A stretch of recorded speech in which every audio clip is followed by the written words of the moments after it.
desses algoritmos vocês conhecem do cálculo numérico e eles estão presentes aqui. Tipos de dados da linguagem C. Bom, o que é um tipo de dados e para que serve um tipo de dados? Bom, um tipo de dados ele nos serve para nós podermos determinar o quanto de memória nós vamos utilizar. Então, por exemplo, se eu quero trabalhar, reservar um determinado espaço de memória para um determinado guardar dado de uma determinada aplicação, eu vou utilizar um tipo de dados pertinente a isso. Então, as estruturas de dados elas são construídas por tipos de dados. Os tipos são estruturas. Então, por exemplo, quando eu declaro uma variável, né, qual é o conceito de variável? O conceito de variável é uma estrutura de dados que permite, em seu interior, conter um determinado valor. E para que esse valor seja colocado na memória de um computador, eu preciso dizer qual é o tamanho. E para eu não dizer isso em baixo nível, como C é uma linguagem que está entre o baixo e o alto nível, tem os comandos de alto nível do C.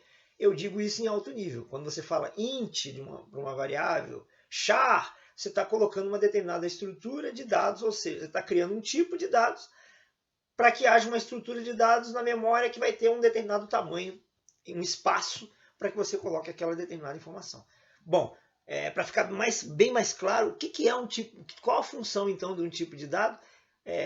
Permitir determinar qual é o tamanho da memória que você vai utilizar para guardar um determinado dado. Aqui tem alguns tipos de dados, né? Um char, né? Um ANSI char, um int, e aqui logo ao lado você tem o tamanho deles em bit, né? O long, né?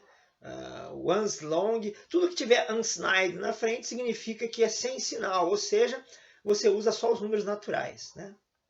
O float 3.4, né, vezes 10 elevado a menos 38, a 3.4 elevado a 3.4 vezes 10 elevado a 38, ou seja, um número bastante pequeno e um número bastante grande. Ou seja, você pode usar a faixa de valores. Qualquer coisa menor do que isso é erro de underflow, é problemático, e qualquer coisa maior do que isso também é problemático, que é overflow. Lembrando que o C, muitas vezes, ele não vai informar isso para a gente. Ele vai trabalhar normal, como se tudo estivesse acontecendo direitinho, só que você começa a ter erros ao momento que você começar a fazer cálculos com essas grandezas aí. Então, por isso é importante ficar atento no espaço de memória, né? E na faixa de valores que você vai usar esses números. Lógico, se você está usando coisas muito comuns do dia a dia, mais comuns aí do dia a dia, coisas mais práticas, você pode considerar o float e pode colocar qualquer valor lá. Mas quando você está calculando alguma coisa mais específica, né, por exemplo, a órbita de foguete, órbita de satélite, alguma coisa assim, que trabalham com números que tem que tomar um certo cuidado, aí sim você precisa dar uma olhada nessa grandeza aí, nesses tamanhos, né, e na memória também, tá certo? Bom, para a gente poder trabalhar com uma estrutura de dados, a gente tem a estrutura de atribuição, que a gente está vendo aqui, que basta você colocar uma variável e o símbolo de igual, né? O símbolo de igual seria a instrução para ele, né? Para ele saber que vai acontecer o quê? A variável, o nome, né?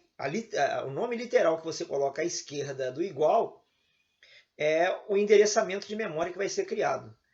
O que está à direita do igual é tudo aquilo que vai ser armazenado, né? Ou seja, é o resultado de uma expressão ou um valor armazenado na memória naquele determinado dado, um valor fixo. Ou então um valor misturado com uma expressão, né? Por exemplo, 3 vezes A mais B.